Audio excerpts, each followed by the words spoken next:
Combien de fois par jour tu regardes ton cellulaire? 10 fois? 20 fois? 50? Penses-tu que tous ces micro-dérangements changent quelque chose lorsque tu essaies de te concentrer? Ou tout simplement, est-ce que ça change de quoi à ta vie? Es-tu le genre de personne qui, en plein milieu d'une conversation, ressent l'urgence d'aller sur son téléphone pour aller voir sa notification?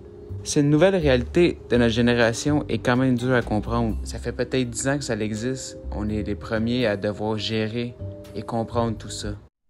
Bon, un problème que le téléphone nous donne, c'est que quand tu essaies de te reposer, exemple, sur un sofa, et là, tu te couches, tu penses que tu te reposes en regardant tes stories, des feeds, ton Facebook, peu importe tes courriels, mais tu ne te reposes pas vraiment. Qu'est-ce que tu fais?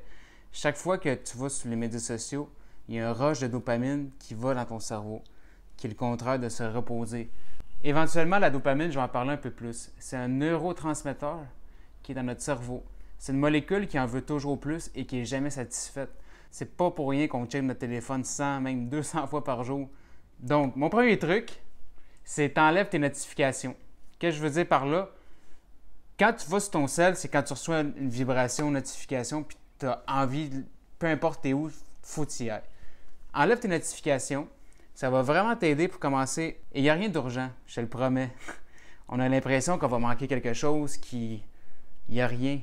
Les demandes en ligne, les DM, c'est juste du monde impulsif qui veulent des réponses rapides, mais c'est rien d'urgent. Deuxième petit truc, essaie d'aller prendre une marche, juste aller quelque part sans ton sel. C'est juste que tu vas voir même dans les débuts, quand j'allais me promener, j'avais, OK, il faut que je check. Là, je m'en allais checker ma poche. J'étais comme, c'est vrai, j'ai pas mon sel. Ça, c'est quelqu'un qui est vraiment accro, puis c'est juste des habitudes. On est ennuyé, on va aller chercher notre téléphone. Mais quand tu l'as pas, tu t'habitues. Donc ça, c'est un petit truc. Juste aller marcher ou prendre un peu d'air sans votre téléphone. Un autre truc. Touche pas à ton téléphone en te levant. J'en parle dans mon cours, les routines matinales proactives. Avant, je me réveillais directement, j'allais sur mon téléphone. C'est quoi que tu fais? Tu réagis aux autres. Et souvent, c'est juste des demandes qui sont pas urgentes, que tu penses qui sont urgentes. Je vous le dis, la meilleure chose que j'ai faite de ma vie, c'est de ne pas regarder mon téléphone en me levant le matin. Je me lève, mon téléphone, il n'y a pas de notification, il est sur mode avion anyway.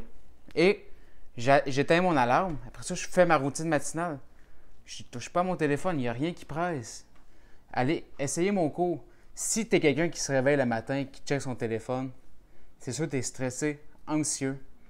Tu te fais dire quoi faire tout le temps par les gens. Prends contrôle de ta vie. C'est la meilleure chose que j'ai faite, c'est 1 heure. La première heure de ma journée, je ne touche pas à mon cell, même plus, mais bon, ça c'est pour commencer 20 minutes, une demi-heure, 1 heure, c'est parfait. Et avant de te coucher aussi, un autre petit truc. Un autre truc, supprimer les apps que tu n'as pas besoin. En plus, la beauté que si tu as un iPhone comme moi, tu peux aller voir dans tes réglages combien de temps tu as passé sur chaque application. Un autre truc, arrête de checker les stories du monde que tu connais pas. On s'en fout de l'influenceur qui est avec des bouteilles et qui fait son show-off. Ouais. Depuis que je fais plus ça, j'ai tellement des bonnes répercussions.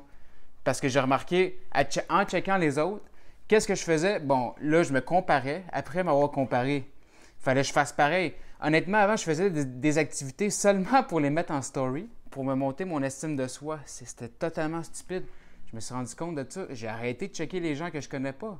On s'en fout de l'influenceur qui va te donner un code rabais. Puis check du monde qui t'inspire. Maintenant, quand je check des stories, c'est mes amis proches, voir qu'est-ce qui se passe. J'ai mon top 5-10 amis, pas plus. À place de te comparer. On fait juste ça, se comparer sur les médias sociaux. Un truc, pour Facebook, Instagram, le problème, c'est pas la plateforme.